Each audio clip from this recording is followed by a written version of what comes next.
A special message from Arewa Youths Political Gladiators. Can you really afford not to be interested or not to participate in politics? Politics is not only activism, it's awareness. It's keeping ourselves informed.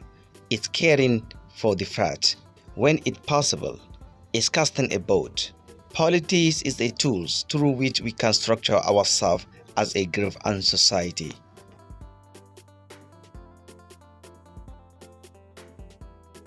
Politics cover every aspect of life, and by not participating in it, you are literally allowing other people to decide on what you can eat, where, if you can have access to healthcare, free education, how much tax you pay, when you can retire, what is your pension.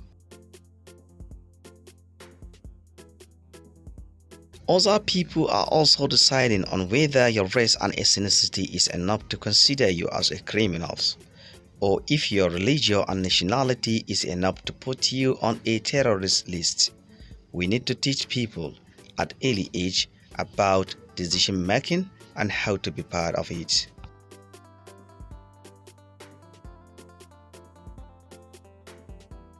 Every family owns a mini political system that is usually not democratic, because parents make decisions that affect all the members of the family, where the kids have a very little to say.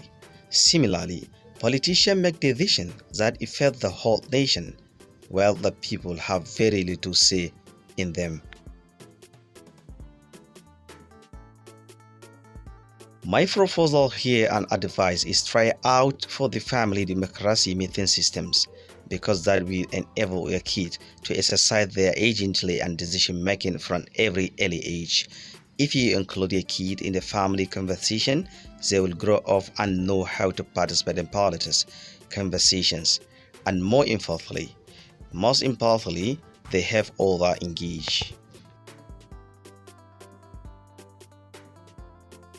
Please share this message with others to start political conversation from today. Thanks for every Nigerian, and thanks for Arewa Youth Political Gladiators.